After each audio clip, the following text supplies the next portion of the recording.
Good day mga bay. Dito maglilinis tayo ngayon ng dito.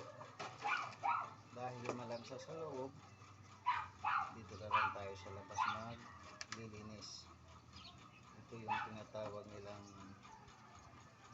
mga breeder na hitok. Ang lalaki. Tapos na ito na to, kung ganito kalalaki, grabe yung laway ng katawan, yung dulas niya. So para matanggal, papahiran natin ito ng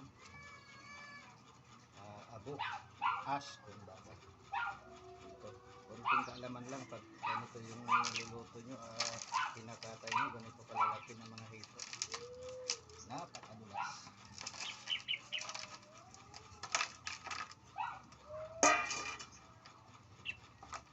Inusan natin. Ayan. Grabe. Oh, yun. Tanggal. So, hindi kasi ito natanggal. Napakalansa yung ano natin dito. Ayan o. Tapos. Ayan, tanggalan natin yan. Kung wala naman kayong abo, pwede naman yung asin. Tanggal lang yung bulas-bulas ng katawan.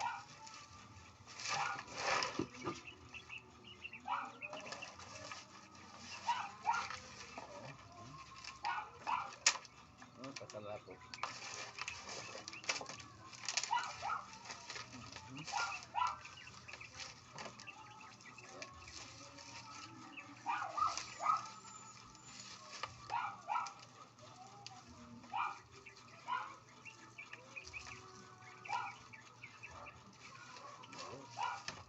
Makinis na siya.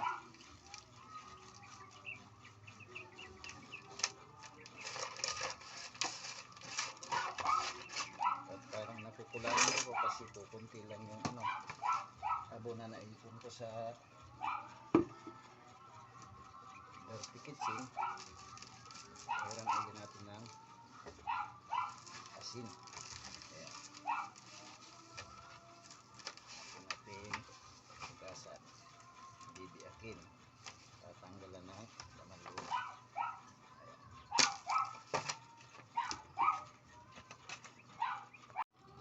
At ito na nga mga bay. Tapos na natin malinisan yung hito natin. Mahalagang matatanggal yung mga namumuong dugo sa loob at saka dito sa bandang hasang. Ayan. Kasi malangsa yan.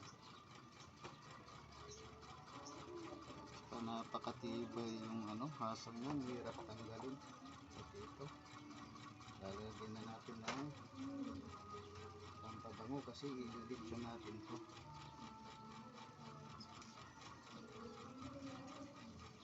Ililitsyon natin ito. Yan. Dahon ng sibuyas. Spring onion. Tsaka marami naman tayong dahon ng luya. Lagyan na rin natin ng dahon ng luya.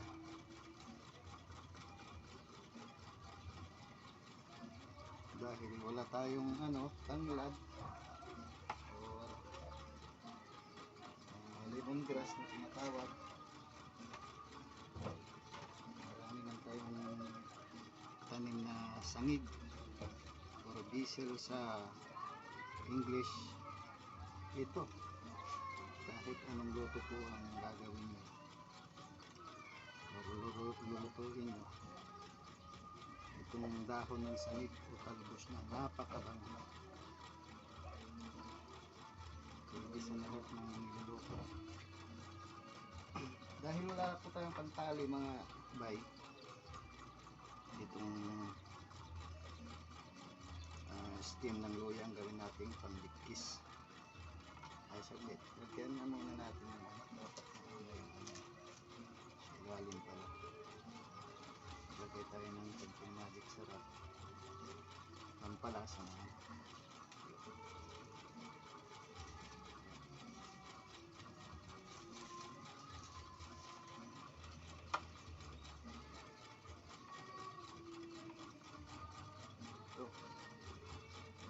alternatibong pangbigkis natin.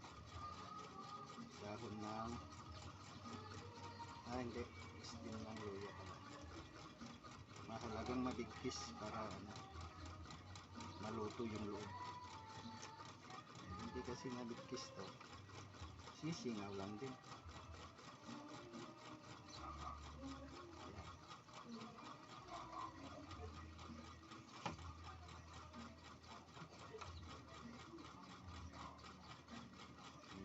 Maiksi pala yung dahon stem ng kahoy ng luya.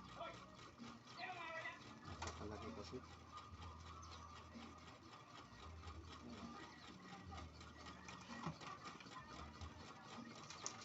Papahiran natin ng magic sarap.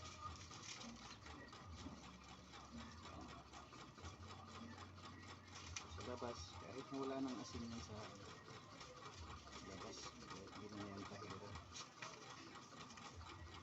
Doon ka na lang babawi mamaya sa sausawan.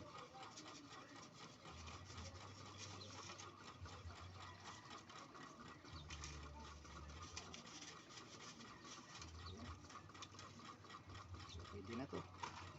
So ito naman, idadagdag natin mamaya sa ating tanghalian. Ilalaga natin yan. Sige, magluto muna tayo. Ayan na, para hindi na tayo mag-ikot-ikot pa. Pagkatapos natin makagawa ng mapagsasalangan natin, ito ang gagawin natin para hindi na tayo maggawa pa ng mapagsalangan natin sa labas. Tatakpan natin ito ngayon ng baking aluminum plate or foil container. Ito, container na tawag nito, aluminum plate.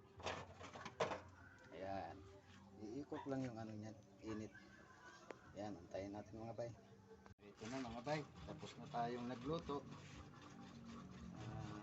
Ito na yung resulta ng ating kanina, niluto sa container o foil lang na pantakip. Ito na yung sausawan natin. Itong kamatis, hindi ko to ginagayat kasi gusto ko pinipisalan para maglabas yung patas. Kasi pag ginagayat mo lang, magsasawsaw ka, walang patas, parang hindi na rin sausawan mo. Tsaka sa aming mga Ilocano, ito kadalasan nandito yun talaga, hindi nawawala. Yung patis. Kasi nga, gawang bahay yung bagoong namin, nagkakatas talaga. So, ang katas na yun na yung pinakapatis natin sausawan.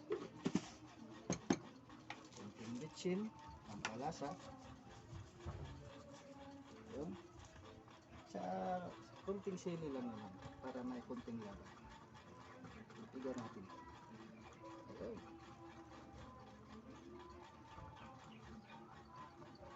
Okay, dasarap. So, ayun na. Tayo ng kanin. Mahalin tayo mga bay.